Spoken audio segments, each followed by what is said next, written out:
Mucho se ha hablado y escrito en las últimas décadas acerca de la palabra propósito, con buenas intenciones, pero no con la exactitud que se requiere de nosotros. Muchas veces hemos acuñado frases como Dios tiene un propósito para tu vida, o debes saber cuál es el propósito de Dios para tu vida, y otras expresiones similares. Algo parecido sucede con términos semejantes como plan o sueños. Dios va a cumplir tus sueños, Dios va a hacer realidad tus planes. Estas y muchas otras expresiones del mismo tenor se han hecho demasiado populares entre los predicadores y los escritores evangélicos. Hoy, con mayor luz y entendimiento de la palabra, podemos comprender que el Evangelio no se trata de propósitos, sueños o planes individuales, sino del sueño de Dios, del plan de Dios y fundamentalmente del propósito eterno de Dios. Las Escrituras son muy claras al revelarnos por medio del Espíritu Santo la esencia de este Evangelio por el cual lo hemos entregado todo. En Efesios capítulo 1, versículos 9 y 10 leemos: Él nos hizo conocer el misterio de su voluntad conforme al buen propósito que de antemano estableció en Cristo, para llevarlo a cabo cuando se cumpliera el tiempo, esto es, reunir en Él todas las cosas, tanto las del cielo como las de la tierra. Como seres humanos finitos, tenemos muy incorporada la práctica de reaccionar frente a determinadas situaciones no deseadas o rectificar el rumbo frente a resultados inesperados. En el idioma popular utilizamos expresiones como plan B para tratar de subsanar algún error o modificar alguna situación adversa. Sin embargo, debemos entender que en la omnisciencia de Dios este escenario no tiene lugar alguno. Dios no reacciona ante determinadas circunstancias inesperadas. Dios desde la eternidad tiene una voluntad soberana, independiente de todo acontecimiento terrenal y de toda opinión o pensamiento humano. En este pasaje el apóstol Pablo habla de un misterio revelado. Este misterio tiene que ver con una voluntad y con un propósito establecidos de antemano. Dios tiene un plan, un propósito eterno que sin duda se está llevando a cabo muy a pesar de nosotros. A través de toda la Biblia, desde el Génesis hasta el Apocalipsis, encontramos una cadena que contiene miles de eslabones que sirven para unir cada profecía, cada historia, cada sombra y cada verdad espiritual. Esta cadena es el propósito eterno de Dios en Cristo Jesús. Este propósito es mucho más grande que nosotros y nuestras necesidades. Es mucho más trascendente que los grandes acontecimientos de la historia. Este propósito no está condicionado por ningún tipo de gobierno, crisis, circunstancia, filosofía o determinación de los hombres. Este propósito es eterno y representa una voluntad. Su propósito eterno y su soberana voluntad es reunir todas las cosas en Cristo. Este es el punto de partida para una correcta comprensión del Evangelio. Si erramos en el entendimiento de esta verdad, toda nuestra percepción del Evangelio se verá desdibujada. Es imprescindible entender que el propósito eterno de Dios es su meta. Es aquello a lo que Él apunta, su intención, su objetivo, su visión, su supremo interés y su pensamiento pleno. Dios siempre está trabajando en su propósito desde el principio de todas las cosas y continuará haciéndolo hasta que se haya alcanzado. El propósito eterno gobierna todas las actividades divinas. Todo su movimiento y poder se dirigen hacia ese fin. No obstante esto, y por causa de la aparición de un evangelio antropocéntrico, centrado en el hombre y sus necesidades, gran parte de la iglesia evangélica ha perdido de vista este propósito eterno de Dios y está entretenida en otros propósitos más mezquinos, temporales, individualistas y muy lejos de la voluntad divina. El apóstol Pablo en la misma carta a los Efesios describe los rasgos de la antigua naturaleza con las siguientes palabras del capítulo 3. En otro tiempo ustedes estaban muertos en sus transgresiones y pecados, en los cuales andaban conforme a los poderes de este mundo. Se conducían según el que gobierna las tinieblas, según el espíritu que ahora ejerce su poder en los que viven en la desobediencia. En ese tiempo también todos nosotros vivíamos como ellos, impulsados por nuestros deseos pecaminosos, siguiendo nuestra propia voluntad y nuestros propósitos. Como los demás, éramos por naturaleza objeto de la ira de Dios. En otro tiempo, Pablo se remonta al tiempo donde no se nos había revelado el Evangelio, cuando todavía vivíamos en oscuridad, y lo ilustra con varias expresiones. En ese tiempo pasado dice que estábamos muertos espiritualmente, sin la vida del Espíritu, que habíamos tomado la forma de los poderes de este mundo, éramos conducidos por el gobierno de las tinieblas e impulsados por nuestros deseos. Pero luego agrega algo tremendamente importante que cito textual, siguiendo nuestra propia voluntad y nuestros propósitos. Así que nuestros deseos, nuestros propósitos y nuestra voluntad pertenecen a la antigua naturaleza. ¿Cómo es entonces que pretendemos hacer la obra de Dios siguiendo nuestra voluntad, nuestros propósitos y nuestra visión? Debemos examinar esto con detenimiento porque mucho de la distorsión reinante en torno al Evangelio tiene su origen en esta deformación. Pero además de todo esto hay una verdad poderosa revelada en las Escrituras con respecto al cumplimiento de este propósito eterno. Ese propósito debe llevarse a cabo. Dios en su infinita sabiduría no solo estableció un propósito, sino que también determinó la forma que se llevaría a cabo, y es allí donde entramos nosotros. Dios no eligió a los ángeles como agentes para el cumplimiento de sus planes. Dios determinó desde la eternidad que ese propósito sería dado a conocer por medio de una iglesia gloriosa. Una iglesia que las puertas del infierno no la pueden detener. Una iglesia que está más ocupada en cumplir los designios divinos que sus intereses personales. En Efesios 3 leemos lo siguiente, versículo 10. El fin de todo esto es que la sabiduría de Dios en toda su diversidad se dé a conocer ahora por medio de la iglesia a los poderes y autoridades en las regiones celestiales conforme a su eterno propósito realizado en Cristo Jesús nuestro Señor. Por lo tanto, entendemos que hay un propósito y hay un agente designado para llevarlo a cabo. De esto finalmente se trata el Evangelio que hemos recibido y que debe ser predicado a todas las naciones de la tierra. Dios está llamando a su iglesia a descubrir su propósito, abrazarlo y cumplirlo. Solamente así podremos satisfacer plenamente el corazón de Dios. Conscientes de esta realidad y comprometidos con la voluntad divina, declaramos que en este próximo año 2020 asumiremos la responsabilidad de ser participantes del propósito eterno. Amén. Participantes del propósito eterno. Esta es la palabra que nos va a regir y en la que vamos a estar trabajando durante todo el año 2020. Ahora, déjeme establecer un puente, una conexión entre este año que estamos terminando y el próximo. Durante este año hablamos de que somos administradores de la gracia de Dios. Eso es una tarea también que Dios nos ha dado, que la iglesia debe cumplir. Pero cuando empezamos a hablar y a estudiar esta palabra participantes, nos dimos cuenta que es una vuelta de rosca, es algo más que administradores, ¿sí? La palabra administrador, aunque es muy importante, tiene más bien un aspecto técnico y uno pudiera llegar a administrar algo sin amarlo. Uno puede administrar un negocio porque para eso le pagan, uno puede administrar una entidad educativa, uno puede administrar distintas cosas y puede hacerlo bien y con excelencia. Pero cuando hablamos de participantes y cuando entendemos la palabra que el griego usa, en el original griego se usa para participantes, entonces esta palabra tiene que ver o establece en primer lugar un compromiso. No puede ser participantes desde afuera, mirando algo desde afuera.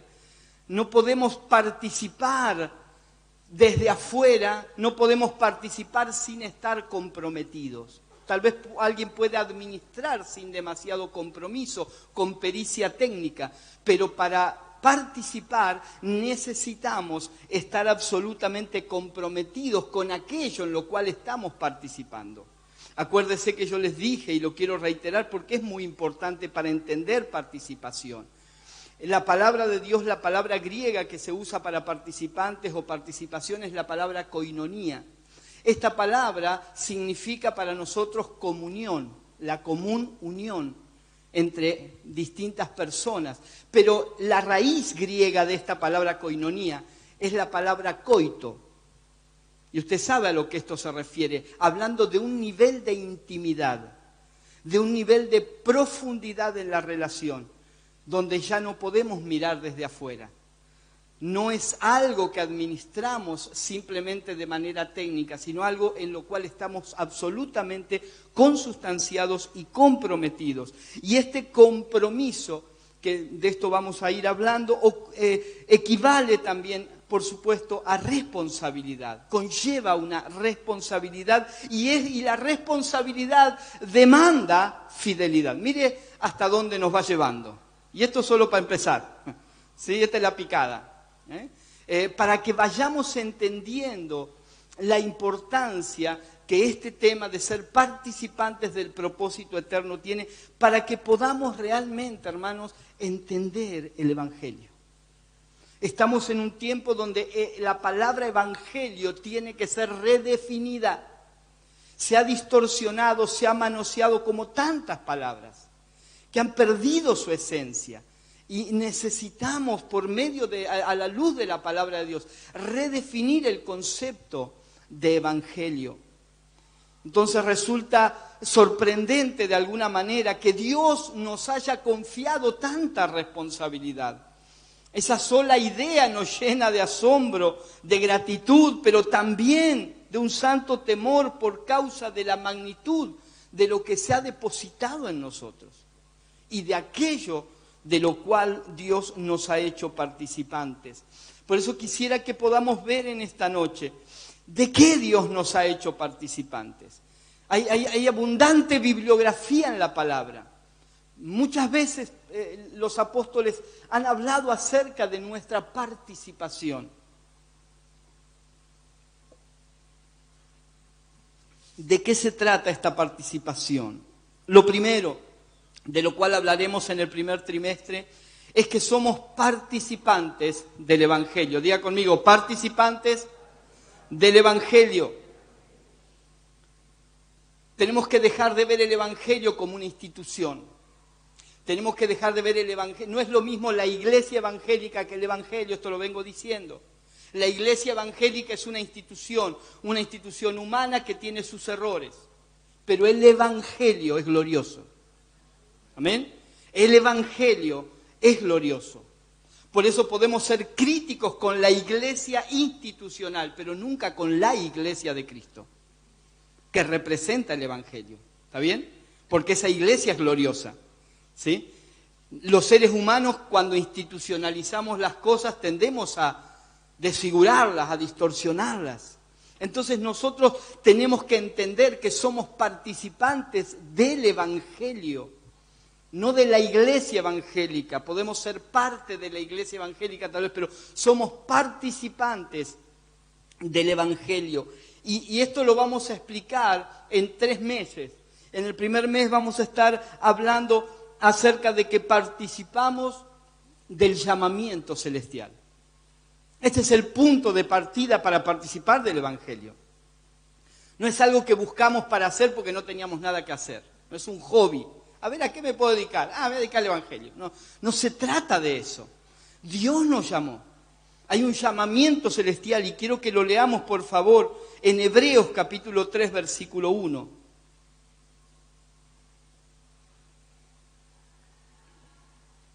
Tenemos parte en ese llamamiento celestial. Mire lo que dice, por favor, Hebreos 3:1. Por lo tanto, hermanos, ustedes que han sido santificados y que tienen parte en el mismo llamamiento celestial, consideren a Jesús, apóstol y sumo sacerdote de la fe que profesamos. Él fue fiel al que lo nombró, como también lo fue Moisés en toda la casa de Dios. ¿Qué es tener parte en el llamamiento celestial? No es ese llamar de que andás por ahí y alguien dice, ¡hey, vení! No es ese llamado casual.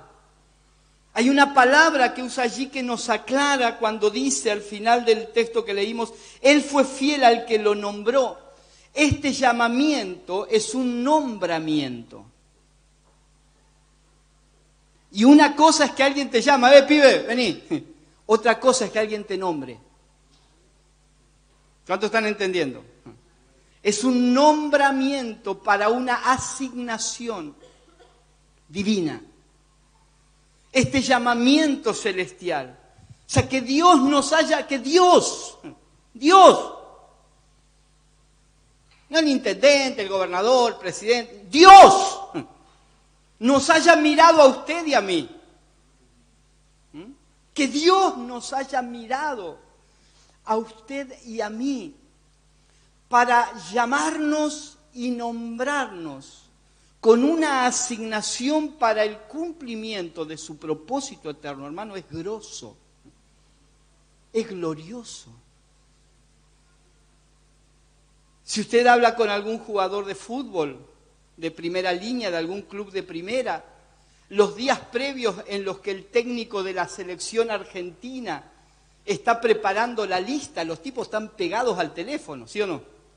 ¿Qué están esperando? El llamado. Que me llame Scaloni, que me llame el DT para la selección. Para ellos no hay mayor gloria, no hay mayor logro que ese llamamiento, que ese nombramiento. Me hago entender para que entendamos lo que significa el llamamiento celestial. Dios me llamó al cielo. Dios nos llamó, hermanos, y nos nombró para una asignación específica. Este llamamiento es un sacerdocio.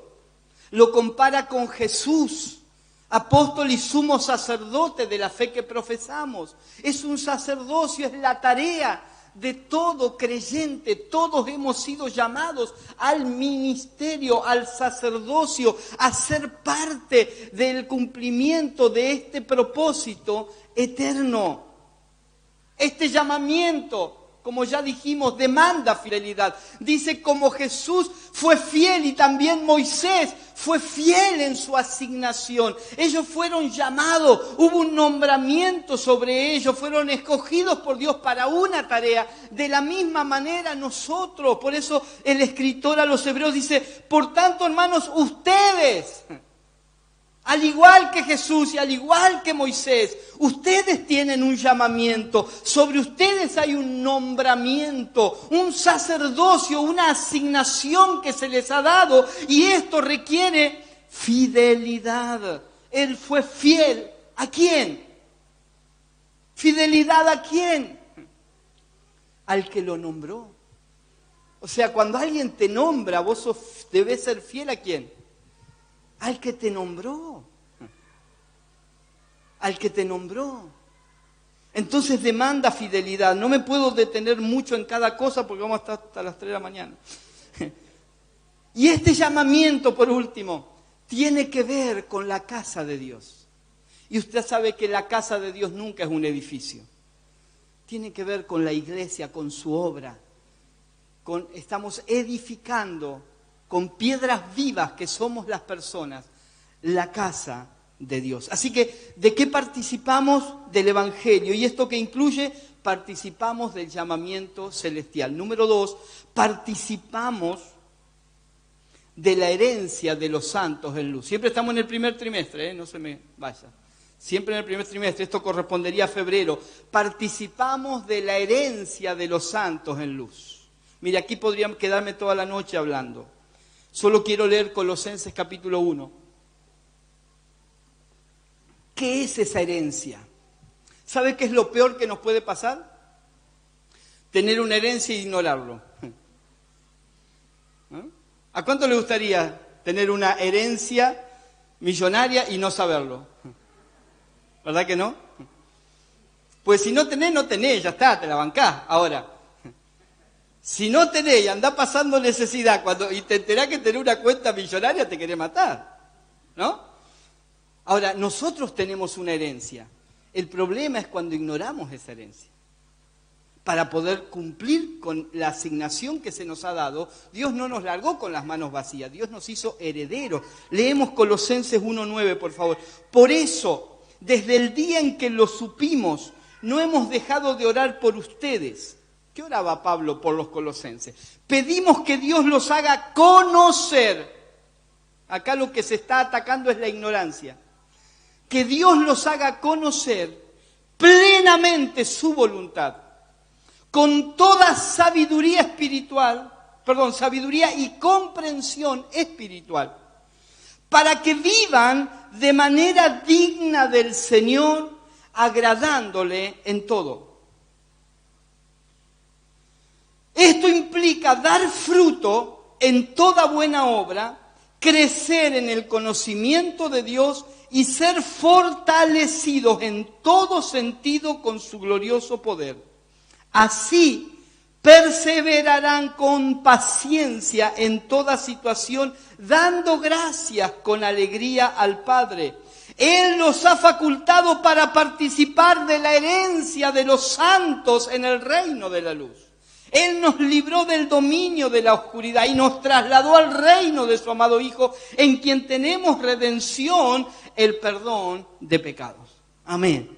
Pasaje glorioso.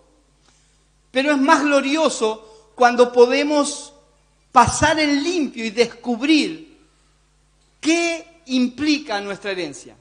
Porque si a usted lo llama un escribano y le dice, Señor, usted tiene una herencia, lo primero que usted quiere saber es, ¿de qué? A ver si es deuda. Si es deuda no la quiero, ¿no? ¿Cuánto? ¿Sí o no? ¿Cuánto? ¿Qué es? ¿Casas, autos, plata, cuenta, dólar? ¿Qué es? ¿Dólar turista? Nos reventaron. Ahora, mire, le voy a tirar algunas palabras nada más para que usted vea. De esto vamos a hablar muy profundamente el próximo año. Pero nuestra herencia consiste en conocimiento, conocer plenamente su voluntad. Número 2, entendimiento, que es un grado más al conocimiento, sabiduría y comprensión espiritual. Transformación, dice, para que vivan de manera digna del Señor, agradándole en todo. En nuestra herencia no solo hay conocimiento de Dios y de su voluntad, no solo hay entendimiento espiritual, sino que además hay transformación de vida. Amén. Nadie puede agradar a Dios si su vida no es transformada. Seguimos. No me puedo detener acá, pues es largo. Productividad, para que den fruto. Solamente podemos dar fruto los herederos, o sea, los hijos. Solamente los hijos son herederos y solo los herederos pueden conocer a Dios, solo los herederos pueden entender las cuestiones espirituales, solo los herederos pueden experimentar la transformación de su vida y solo los herederos pueden ser productivos, o sea, dar fruto. ¿Cuántos están entendiendo? Crecimiento, otra de las cosas que incluye nuestra herencia. ¿Sí? Crecer en el conocimiento de Dios. No solamente alcanzamos un nivel de conocimiento, sino que vamos avanzando y creciendo. Esa es parte de nuestra herencia. Fortaleza, el ser fortalecido es parte de nuestra herencia. No tenemos por qué andar debilitados, no tenemos por qué andar arrastrándonos, porque parte de la herencia de los santos en luz es ser fortalecidos con el poder de Dios. Perseverancia, así perseverarán, dice Pablo. La perseverancia también es nuestra herencia. Gratitud, dice, dando gracias al Padre en todo. La gratitud es nuestra herencia. Libertad, dice que nos libró del dominio de la oscuridad. Hermano, todas estas cosas no las puede experimentar quien no conoce a Cristo. No tiene idea de lo que estamos hablando, aquel que no es un heredero, aquel que no ha visto la realidad de Dios.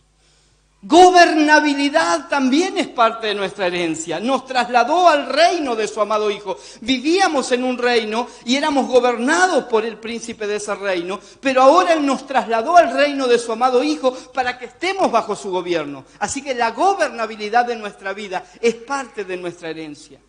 Redención. Dice que tenemos redención, hemos sido comprados, se pagó un precio por nosotros y eso es nuestra herencia. Y por último, perdón. el perdón de los pecados. Es nuestra herencia. Mire si tiene.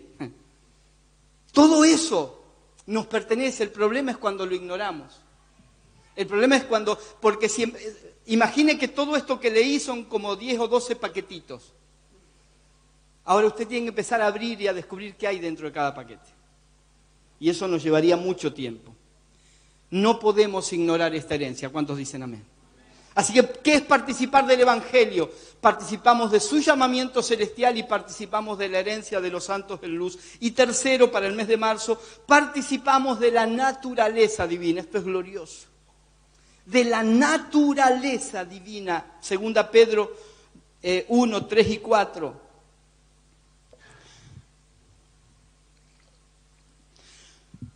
Tomo agua después, sí. Su divino poder, al darnos el conocimiento de aquel que nos llamó por su propia gloria y excelencia, nos ha concedido todas las cosas que necesitamos para vivir como Dios manda. ¿Cuántos quieren vivir como Dios manda? Bueno, si usted es un heredero, tiene todo lo que necesita. No ande pidiendo por ahí. Seguimos. Así Dios nos ha entregado sus preciosas y magníficas promesas para que ustedes, luego de escapar de la corrupción que hay en el mundo debido a los malos deseos, lleguen a tener parte en la naturaleza divina. ¿Sí? Así que como hijos y herederos participamos de la naturaleza y esa naturaleza es todo lo que necesitamos.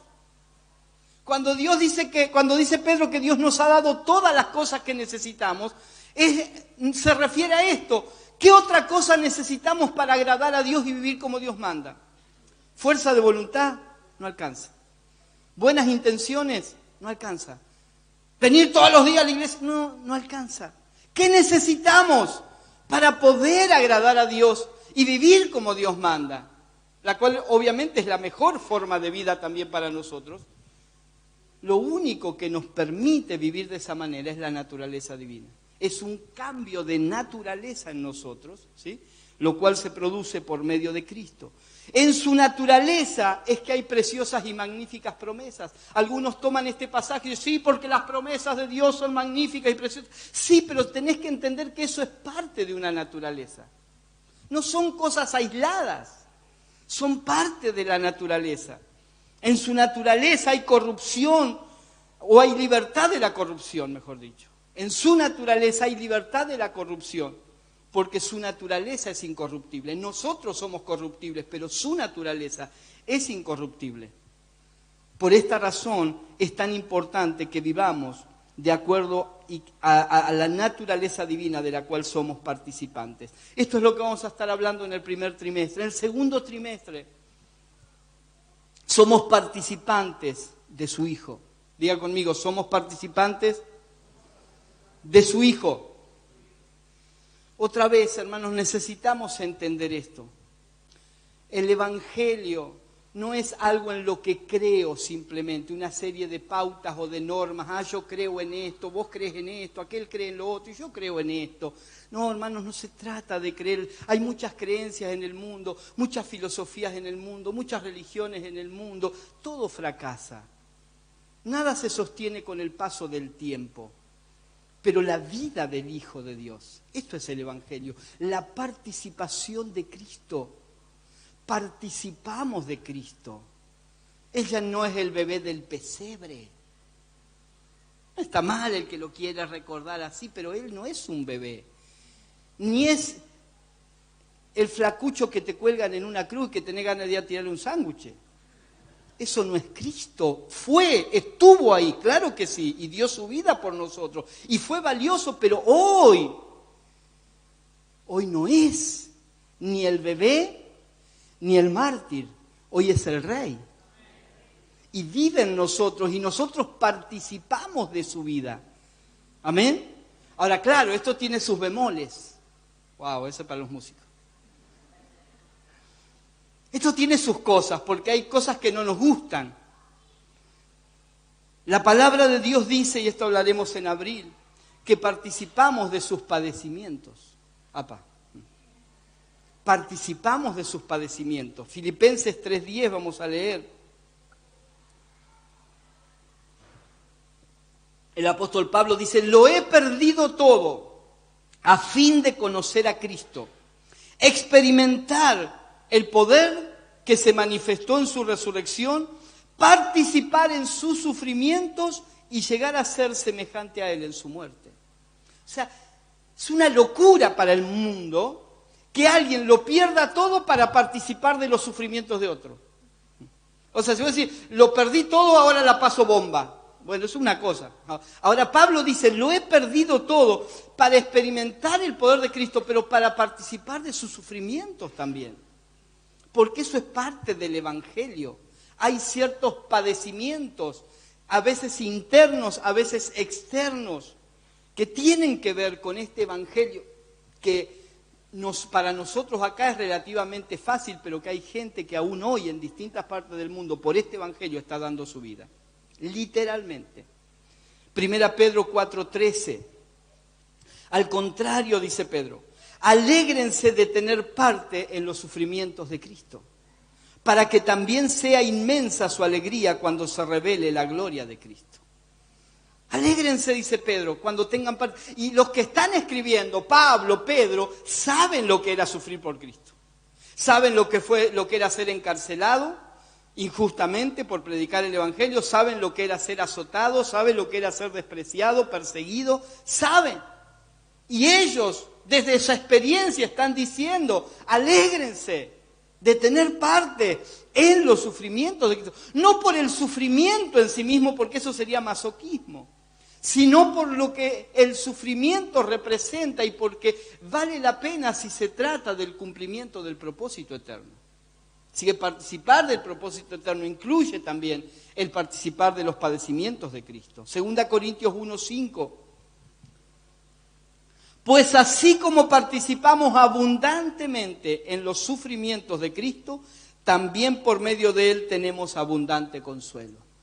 No es una vida de sufrimiento en sufrimiento. Participamos de los sufrimientos, pero también participamos de su consuelo. También participamos de su fortaleza. Amén. La palabra de Dios dice que nunca Dios nos pondrá una carga más pesada de lo que podamos llevar. Pero sí vamos a participar de esos padecimientos. Pablo lo perdió todo por conocer a Cristo, lo perdió todo por experimentar el poder de Cristo, lo perdió todo por participar de los sufrimientos de Cristo.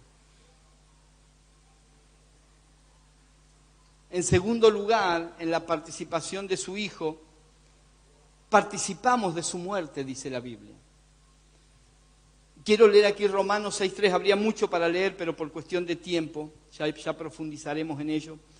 ¿Acaso no saben ustedes que todos los que fuimos bautizados para unirnos con Cristo Jesús, en realidad fuimos bautizados para participar en su muerte?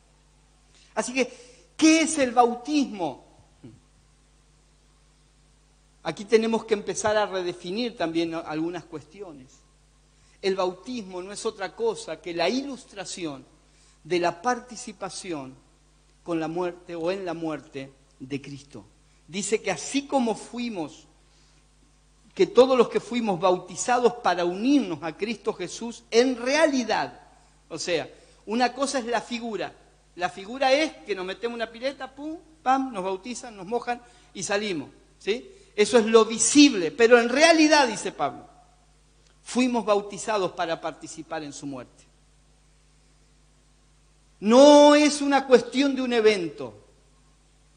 Me gustó ver fotos y videos del domingo pasado, del bautismo, cuántos jóvenes y cuántos pasaron por ese momento. Ahora, nunca lo tomen como un evento. Es muy evangélico eso, ¿sí? Ay, tengo mi cuadrito, mi certificado, tal día, en el mes de diciembre, en el centro cristiano, ahí me bauticé. Y está bueno recordarlo, pero hermanos, nunca se trató de un evento. Ese evento, eso que sucedió una vez, en realidad representa lo que debe ser tu vida todos los días, muriendo con Cristo, participando. Hoy cantábamos, vengo a tu cruz, muriendo a mí, para que vivas tú. Si no morimos nosotros, a nosotros mismos no puede manifestarse la vida del Hijo de Dios.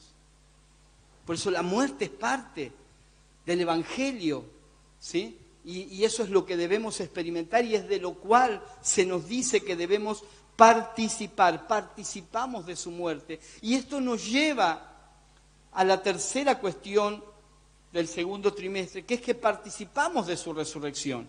Dice Romanos 6, 4 y 5, por tanto, mediante el bautismo fuimos sepultados con Él en su muerte, a fin de que, así como Cristo resucitó por el poder del Padre, también nosotros llevemos una vida nueva. En efecto, si hemos estado unidos con Él en su muerte, sin duda, también estaremos unidos con Él en su resurrección. Esa muerte nunca es el final de nada, la muerte a nosotros mismos es el comienzo de su vida, de una vida resucitada. Ahora, acá se nos presenta una realidad de lógica. Nadie puede resucitar si antes no estuvo muerto. ¿Sí? O sea, solo resucitan los muertos. Así que nadie puede experimentar la resurrección en Cristo si antes no murió. Por eso hablamos de los padecimientos después de la muerte y para finalmente participar de su resurrección, que es la nueva vida, es la vida que hoy vivimos. Es esa vida resucitada la que nos permite, en medio de los problemas, venir, reunirnos, con alegría, cantar, saltar, alabar a Dios, enfrentar la vida cada día a pesar de todo, amando a Dios por sobre todas las cosas. Esto solamente es posible por medio de una vida resucitada, que es esa nueva naturaleza que ha sido impartida en nosotros. Y ahí ya llegamos a mitad de año. Vio que rápido pasa el tiempo, ¿no? Tercer trimestre, somos participantes de su cuerpo. Diga conmigo, somos participantes de su cuerpo. Así que ser participantes del propósito eterno significa, en primer lugar, que participamos o somos participantes del Evangelio. En segundo lugar, somos participantes de su Hijo. Y en tercer lugar, somos participantes de su cuerpo. Somos el cuerpo de Cristo, o sea, la manifestación visible de Cristo. ¿Se entiende? Necesitamos entender esto. Esto es un ABC básico, pero si no partimos de ahí, nunca entenderemos el Evangelio. Somos el cuerpo de Cristo. ¿Cómo se va a manifestar Cristo? Por medio de un cuerpo. Usted sabe que usted y yo somos espíritu, alma y cuerpo.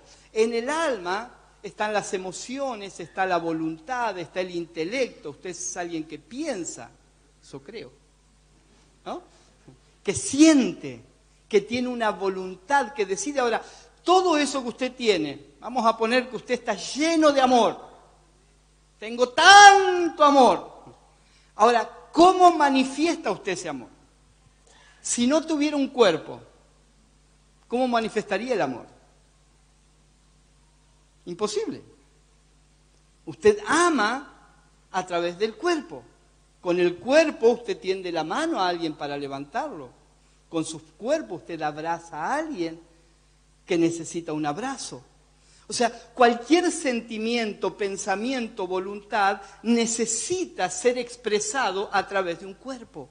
Porque son cosas inmateriales, los sentimientos, las emociones, la voluntad, invisibles, que necesitan una expresión visible, que es el cuerpo. ¿Qué quiere decir la Biblia cuando dice que somos el cuerpo de Cristo? Somos la expresión visible de Cristo. O sea, el mundo no puede ver a Cristo si no es a través de nosotros, que somos su cuerpo. Ahora, esto implica una responsabilidad muy grande. Quien nos ve a nosotros debe ver a Cristo. Debe ver a Cristo, ¿sí? Así que participamos de su cuerpo. Ahora, ¿qué es participar de su cuerpo? Bueno, ahí vamos a ver en primer lugar que participamos del servicio a los santos. La iglesia es el cuerpo de Cristo y ser parte del cuerpo implica que nos servimos unos a otros. Participamos de este servicio a los santos. 2 Corintios 8:4, me gusta cómo lo expresa la Reina Valera contemporánea. 2 Corintios 8:4 dice: insistentemente nos rogaron que les concediéramos el privilegio de participar en este servicio para los santos. Allí está hablando, y usted conoce este pasaje, de una colecta que se hizo para ayudar a la gente de Jerusalén que estaba pasando en necesidad. ¿Vio? Cuando hacemos entre todos una colecta para ayudar a alguien que necesita, ¿sí? Bueno, Pablo a eso no lo toma como, bueno, una cuestión filantrópica, ¿no? De buen corazón, de gente que da. Es mucho más el tenor que le da el apóstol Pablo. Es mucho más impresionante, porque dice que esta iglesia le insistió, ¿sí? O les rogaron con insistencia que les concedieran el privilegio de participar en este servicio a los santos. O sea, para ellos, aunque era algo económico, juntar unos mangos para mandarle a lo que estaba necesitado, 1 kilo de harina, un paquete de arroz, algo para los que necesitaban, para ellos no era una cosita así nomás. Era participar del servicio a los santos. Así que cuando nosotros nos ayudamos unos a otros, nos servimos unos a otros, desde el plano material, espiritual o en el plano que sea, nos estamos participando del servicio a los santos. Esa es la vida comunitaria, esa es la vida de la iglesia. Por eso la importancia de las células, de los grupos caseros, porque acá muchos, yo estoy seguro que si miran a las tribunas, miran al costado, hay gente que usted no la conoce. No sabe si está pasando una necesidad, si está bien, si está mal anímicamente, qué problema tiene. ¿Por qué? Porque somos muchos, no nos conectamos entre todos, pero en los hogares, en las casas, 5 personas, 8, 10, 15 personas pueden llegar a tener un nivel de comunión y un nivel de intimidad para poder servirnos unos a otros, porque eso es el Evangelio. Participar de Cristo es participar de su cuerpo, y participar de su cuerpo es participar del servicio a los santos. Valoremos, hermanos, aquellos que tienen un líder que se ocupa de sus vidas, de aconsejarlo, de llamarlo. Esa persona está sirviendo, participando del servicio a los santos. No tendría que hacer, no tiene obligación de hacerlo. Podría no preocuparse por nada, pero se está ocupando de usted, porque quiere, porque Dios lo llamó para eso.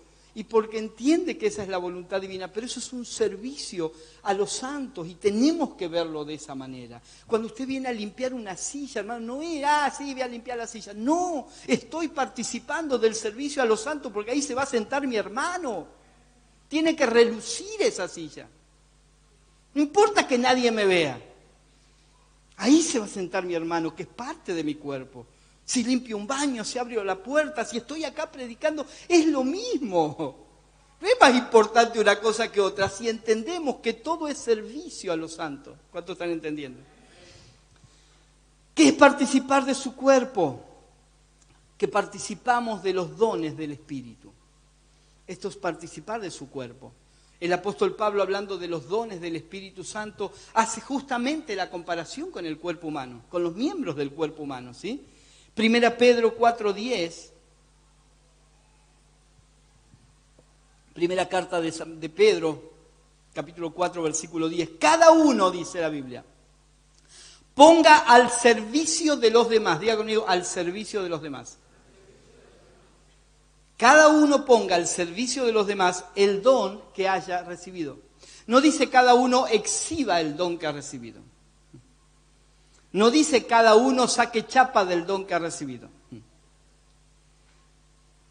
Dice cada uno ponga al servicio de los demás el don que ha recibido, que haya recibido, administrando fielmente la gracia de Dios en su diversa forma.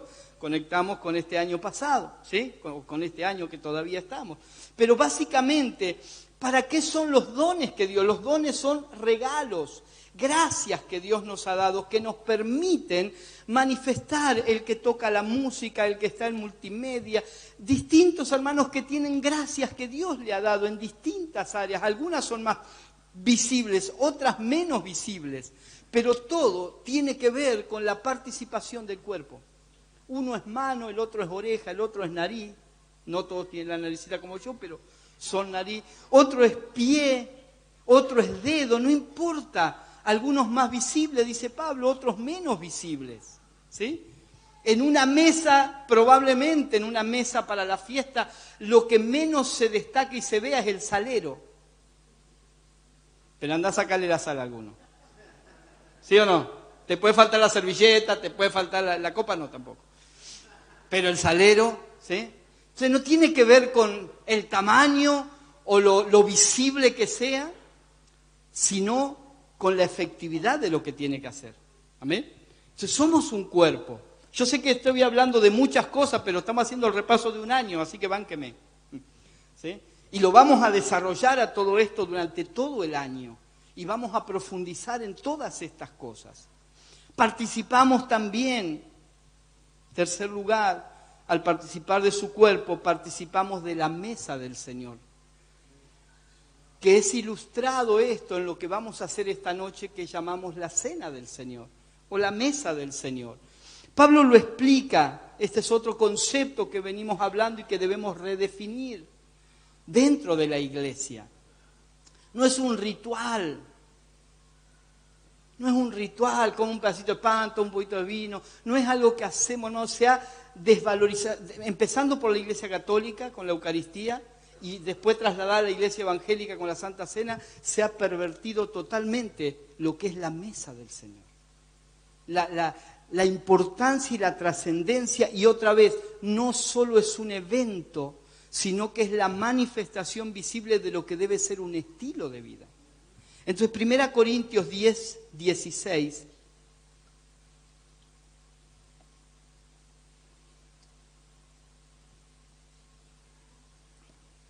1 Corintios 10, 16 y 17 dice, esa copa de bendición por la cual damos gracias, no significa que entramos en comunión con la sangre de Cristo. Ese pan que partimos, no significa que entramos en comunión con el cuerpo de Cristo. Hay un solo pan del cual todos participamos. Por eso, aunque somos muchos, formamos un solo cuerpo. Porque todos participamos del mismo pan. Pero ese pan, cuando Jesús dice, yo soy el pan vivo que descendió del cielo, el que me come a mí tiene vida eterna. No está hablando de un evento mensual, está hablando de un estilo de vida. Nuestro pan es Cristo, nuestro alimento es Cristo. Entonces, cuando yo participo de la cena del Señor y como del pan y bebo la copa, estoy recordando que así debo vivir todos los días, comiendo y bebiendo de Cristo.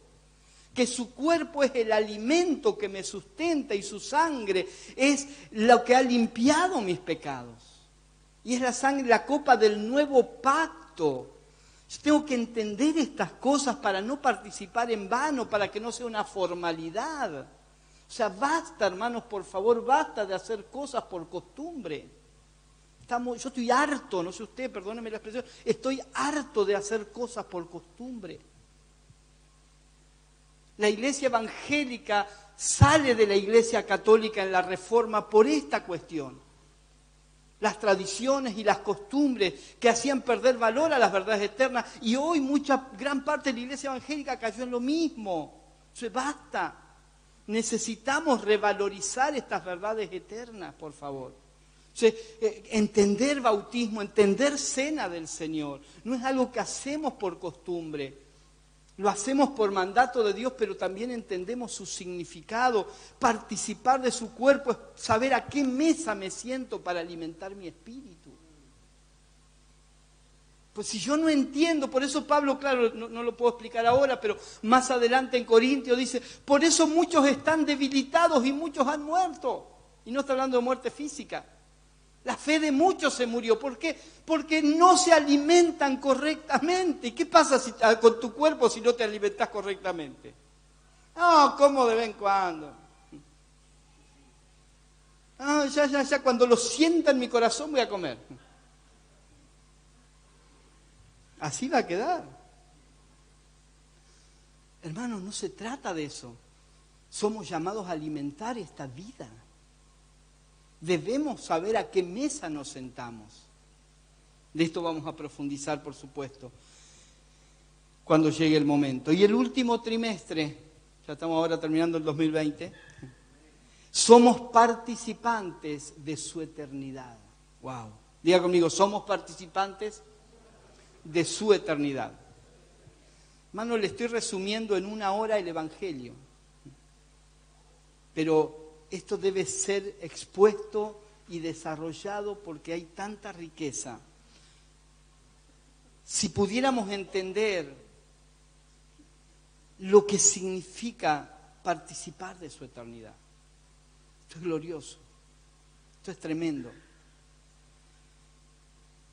Para poder explicarlo vamos a hablar de 3 cosas, octubre, noviembre y diciembre. En primer lugar, que participamos de la dimensión de eternidad. Participamos de la dimensión de su eternidad. Todos conocemos Juan 3:16. Porque tanto amó Dios al mundo que dio a su Hijo unigénito para que todo el que cree en Él no se pierda, sino que tenga vida eterna.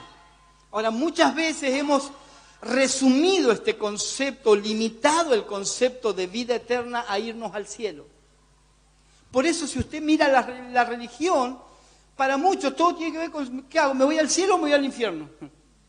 Y eso es lo que les preocupa. Y eternidad para muchos es irme al cielo. Obvio que lo incluye, pero es mucho más que eso. La eternidad es la realidad de Dios. Y cuando participo, como dijimos, de su naturaleza, o sea, de la naturaleza divina, estoy participando de esa dimensión que es la eternidad, que me saca de las cuestiones pasajeras para empezar a mirar lo eterno. Como lo he dicho tantas veces, nos saca de lo temporal, de lo visible, de lo externo y de lo sensorial para llevarnos a lo eterno, a lo invisible, a lo interno y a lo espiritual. Esa es la realidad de Dios, esa es la dimensión de eternidad. A eso se refiere Pablo en Colosenses, por ejemplo, cuando dice, capítulo 3, cuando dice, si han resucitado con Cristo, busquen las cosas de arriba y no las de la tierra. Centren su atención en las cosas de arriba y no en las de la tierra. O sea, lo terrenal lo vivimos, somos conscientes de la realidad, padecemos, nos alegramos, sufrimos. O sea, estamos con los pies en la tierra, no nos abstraemos de la realidad, pero esa realidad no nos gobierna. Hermano, yo puedo pasar por salud o enfermedad, pero eso no me gobierna. Podemos pasar por riqueza o pobreza, eso no nos gobierna. Podemos pasar mejores momentos o peores momentos. Todo eso es parte de la vida, pero eso no nos gobierna. Lo que debe gobernarnos es la dimensión de la eternidad. Entonces te cambia la mirada de la vida. Te cambia la perspectiva de la vida. Muchas veces he dado el ejemplo muy simple, muy sencillito, pero ilustra. Ese niño que el padre lo llevó en un vuelo de bautismo en su helicóptero, y que cuando comienza a subir y sube a cierta altura, el niño mira hacia abajo y le dice, mirá papá las casitas y los autitos. Esas casitas a lo mejor era una mansión, ese autito capaz era una Ferrari, pero desde la altura no pasaban de ser casi un juguete. O sea, cuando yo vivo en esta realidad, ¡ay, mi trabajo! Y quiero tener en mi casa. Y el auto, la camioneta. Y no está mal tener esas cosas. El problema es si eso nos gobierna. Porque cuando entramos en la dimensión de la eternidad, todo eso que era nuestra vida y que se puede ir en cualquier momento, pasan a ser casitas y autitos. Eso es la dimensión de la eternidad, de manera práctica. ¿Qué participamos también? Participamos de un plan y un misterio eterno. No solo participamos de la dimensión de la eternidad, sino de un plan eterno y de un misterio eterno. Vamos a leer Efesios 3. Efesios 3, versículo 1. Hay muchas palabras acá y voy a tratar de leer solo el texto y darle un poquito de énfasis por cuestión de tiempo. Por esta razón, yo, Pablo, prisionero de Cristo Jesús, por el bien de ustedes los gentiles, me arrodillo en oración. Sin duda se han enterado del plan de la gracia de Dios que Él me encomendó para ustedes. Es decir, el misterio que me dio a conocer por revelación, como ya les escribí brevemente. Acá hay 3 palabras que me gustaría que usted marque ahí o remarque, que es plan, misterio y revelación. El plan de Dios es un misterio, y porque es un misterio solamente se entiende por revelación. Amén. Versículo 4, al leer esto podrán darse cuenta de que comprendo el misterio de Cristo. Hermanos, es tan importante comprender el misterio de Cristo. Este misterio que en otras generaciones no se les dio a conocer a los seres humanos, ahora se les ha revelado por el Espíritu a los santos apóstoles y profetas de Dios. Es decir, que los gentiles son, junto con Israel, beneficiarios de la misma herencia. Mira, acá nuclea casi todo lo que hablamos. De la misma herencia, miembros de un mismo cuerpo y participantes igualmente de la promesa en Cristo Jesús mediante el Evangelio. Pueden ver ahí lo que implica el plan y el misterio eterno de Dios. Versículo 7. De este evangelio, diga este evangelio. Hermano, estoy cansado de escuchar evangelios diluidos. Estoy cansado de que se prediquen otros evangelios. El que se me ocurre a mí, el que me dijo fulano, no porque escuché esto, porque vi en televisión tal cosa. Pablo dice, de este evangelio que es un plan, es un diseño, es un misterio, se entiende por revelación. O sea, estoy cansado de jugar a la iglesia. Necesitamos vivir este evangelio, predicar este evangelio, llevar a las naciones este evangelio. De este evangelio llegué a ser servidor, dice Pablo. De este evangelio llegué a ser servidor. Este fue el regalo que Dios me dio por su gracia conforme a su poder eficaz. Aunque soy el más insignificante de todos los santos. O sea, Pablo no se creía la gran cosa. Soy el más insignificante de todos los santos. Recibí esta gracia de predicar a las naciones las incalculables riquezas de Cristo. Así define Pablo también este evangelio. Y de hacer entender a todos la realización del plan de Dios. No, ¿cuál es nuestra tarea sacerdotal en el evangelio? Hacer entender a todos el plan de Dios. No, vení que Dios te va a dar esto, vení que Dios te venga y reciba, vamos, y usted va a salir de acá. Es hacer entender a todos el plan de Dios. El misterio que desde los tiempos eternos se mantuvo oculto en Dios, creador de todas las cosas. El fin de todo esto es que la sabiduría de Dios, en toda su diversidad, se dé a conocer ahora por medio de la Iglesia a los poderes y autoridades de las regiones celestiales conforme a su eterno propósito realizado en Cristo Jesús, nuestro Señor. ¡Wow! Participamos de un plan y de un misterio eterno. Esto es grande, es grande. Nuestra cabeza explota cuando queremos entenderlo, pero el Espíritu se regocija cuando lo empieza a ver la luz y nos empieza a ser revelado este plan y este misterio del cual usted y yo somos parte de un plan eterno. Somos parte. La gente se pone contenta cuando puede ser parte de algo lindo, que lo invitan a ser parte de algo. Yo estoy ahí, yo soy parte de esto, de aquello. Y está bien, pero son cosas tan pasajeras. Por eso, cuánto gozo tiene que haber en nosotros, cuánta alegría tiene que haber en nosotros, de saber que somos parte, por ese llamamiento, ese nombramiento del cual ya hablamos, somos parte de un plan eterno, diseñado en la eternidad, y que va a perdurar por la eternidad, un misterio que solo se puede entender por revelación del Espíritu Santo. Y por último, llegamos a diciembre del 2020, donde participamos de la gloria eterna que será revelada. Amén. Participamos, dice la palabra, de la gloria eterna que será revelada. 1 Pedro capítulo 5, versículo 1.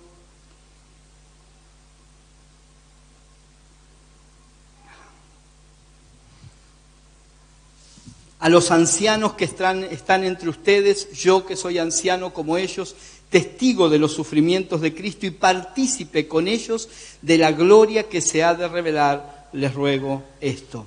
Pedro dice que somos partícipes, habla de él, pero esto nos incluye a nosotros también, de la gloria que se ha de revelar. Esa gloria, hermanos, tiene distintos aspectos. Otra de las palabras que han ido perdiendo sustancia, que han ido perdiendo contenido por el mal uso. Entonces, para algunos la gloria es algo que sienten en un momento, una manifestación, algo etéreo, algo místico. Hermanos, la gloria es la manifestación de la vida que hay en nosotros. Cada vez que la vida del Hijo de Dios se manifiesta a través de nosotros, allí hay gloria. ¿Cómo será llena la tierra del conocimiento de la gloria del Señor? Cuando los hijos se manifiesten, por eso la tierra aguarda la manifestación de los hijos. Porque somos los hijos los que manifestamos su gloria.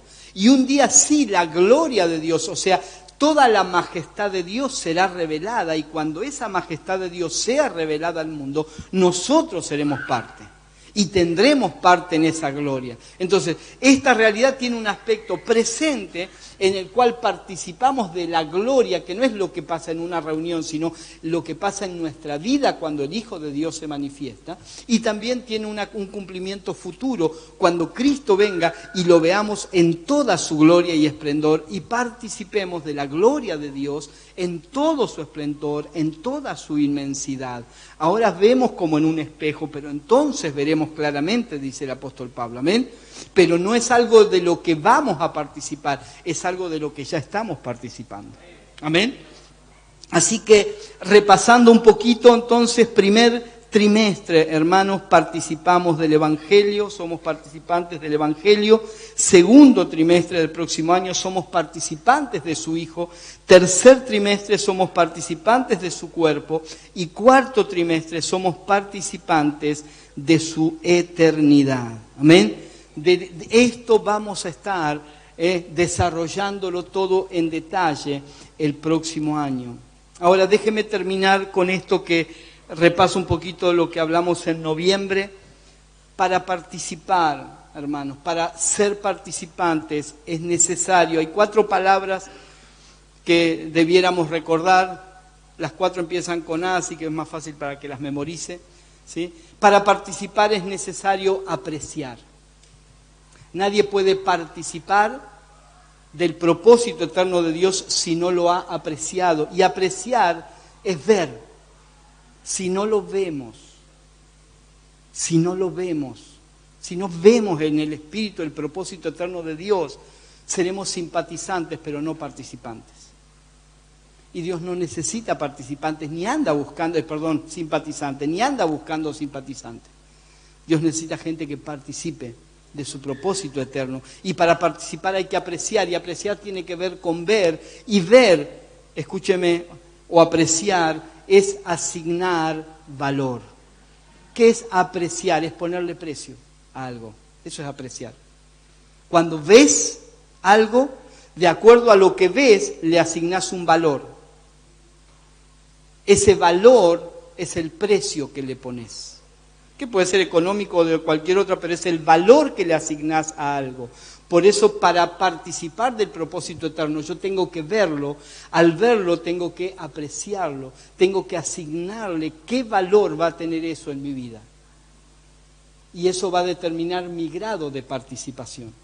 Para participar es necesario apropiarnos de ese propósito. O sea, hacer del propósito de Dios nuestro propósito. Ya no es voy a trabajar para el propósito eterno de Dios, sí, pero también ahora ese propósito es mi propósito. Me he apropiado, no es algo externo, sino que me he apropiado en alma, en espíritu de todo ese propósito y vivo para ese propósito. Tercer lugar, para participar es necesario alimentarnos de ese propósito. Alimentarnos permanentemente.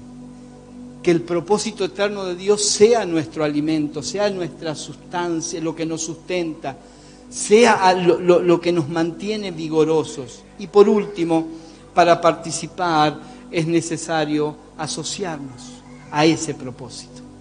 Asociarnos a ese propósito. No solo lo apreciamos, no solo nos apropiamos de él, sino que nos alimentamos de Él y ahora nos asociamos con Él y vivimos para eso. Amén. Y mientras vivimos para eso, claro que disfrutamos de la vida. Y vivimos mejor la vida, pero como un resultado, no como un fin. El problema de mucha gente es que busca una buena vida como un fin. Yo quiero esto para vivir una buena vida. Quisiera tener esto para vivir una buena vida. El problema es que cuando lo tienen se dan cuenta que están un poquito mejor, pero que tampoco es la buena vida. Pero cuando vivimos para el propósito eterno de Dios, apreciándolo, apropiándonos de Él, alimentándonos de Él, asociándonos con Él, entonces la vida del Hijo de Dios se manifestará y eso nos dará también a nosotros como resultado una mejor calidad de vida, donde disfrutaremos aún de las cosas más pequeñas de la vida. Aprenderemos a ver lo que muchos no pueden ver. Apreciaremos otra cosa. Esta palabra apreciar en algún momento, y con esto termino, me llevó a imaginarme a los empleados de un supermercado cuando tienen que cambiar precio, con la maquinita, ¿no? Remarcando. ¿Qué hacen? Le cambian precio. Hermano, usted y yo necesitamos una de esas maquinitas para empezar a cambiar el precio a las cosas de la vida. Hay cosas que están devaluadas y hay que subirle el valor. Hay cosas que están sobrevaluadas y hay que bajarle un poquito el valor. Pero eso solamente lo podemos hacer desde una perspectiva de la eternidad.